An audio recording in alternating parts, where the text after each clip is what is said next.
Hey everyone, welcome to this thrilling adventure. Three troublemakers, Will, Martin, and Am, are missing. With Douglas forcing the driver to film that video, they assert Martin and Will are against the drug dealers. So, Commander Judy gave the order, catch those three at all costs. Soon enough, this stirred up a media storm, and even the ballistic report confirmed. The one who killed the guard was Will. Instantly, this Miami legend turned into a target, and the police launched a full-scale manhunt. Meanwhile, Douglas learned of the trio's capture and issued a bounty in the underworld.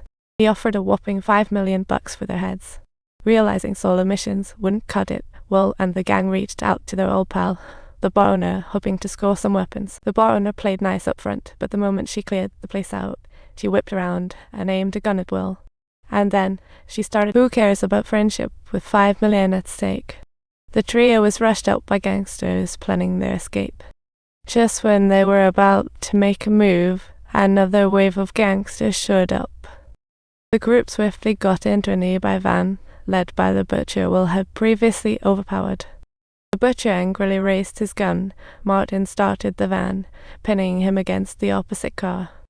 Am broke the window, fired wildly, killing several, while the butcher's men ignited explosives and hurled them from the roof. As flames spread, Martin sped off to escape, but poor visibility made him crash around. Flames spread rapidly inside the van, and Ammon accidentally caught fire. The father-son duo scrambled to put it out before Ammon kicked the burning items out. Then, Judy and her team arrived.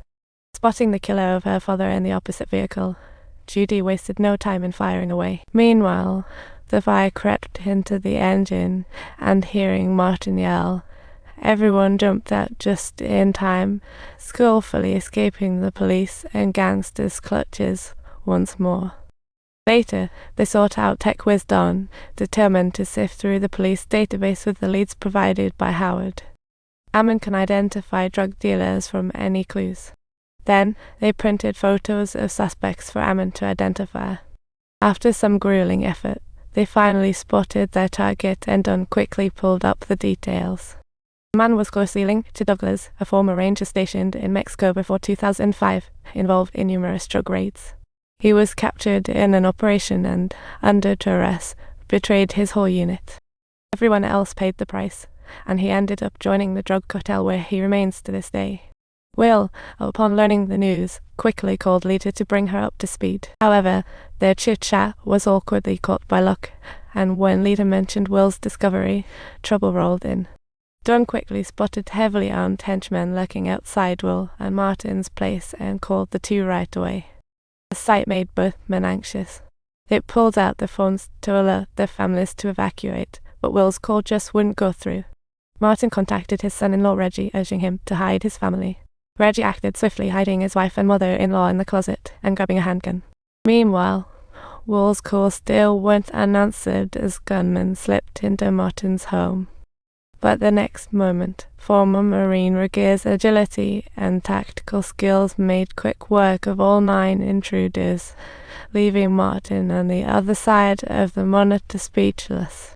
Yet, Will's calls to his wife still went unanswered when suddenly someone knocked at his door. It turned out to be Howard's granddaughter Kelly. After a few words, Bess saw the phone and hurried to answer it. Unfortunately, it was too late. Douglas and his men had already slipped in, easily overpowering them without resistance. Douglas picked up the phone that had fallen to the ground. He told Will that if he wanted his wife and Kelly to live, he'd have to trade Ammon and hand over all evidence hidden by Sheriff Edward. This deal left Will in a bind. He didn't want to sacrifice either of them. Will was clueless as to how things escalated so rapidly when suddenly he realized he had just spoken to Lita. Subtitles, and now Douglas had also started to take action. What a coincidence. Will promptly called Lita to inform her that Locke might be the spy. Lita's face fell upon hearing this, but after hanging up, she put on a brave face. She told Locke there had been a breakthrough in the case, and that she had to step out for a moment. Locke insisted on accompanying her, so they stepped into the elevator together. Spotting Locke still texting away, Lita swiftly snatched the phone from his hands.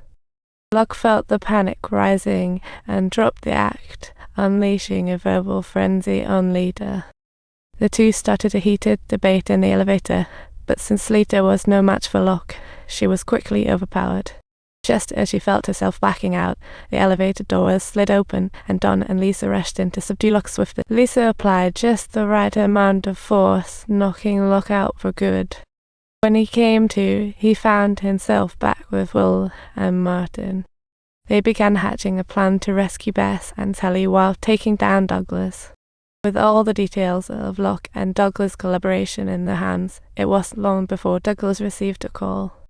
It was Will, using Locke's voice, and they employed a voice-altering system. The gist was that Douglas had botched everything and exposed everything, so they must relocate Will's wife and Judy's daughter to Cuba for a long holiday. This way, Will and Judy's police couldn't make a move, and they promised to whisk them away at dawn.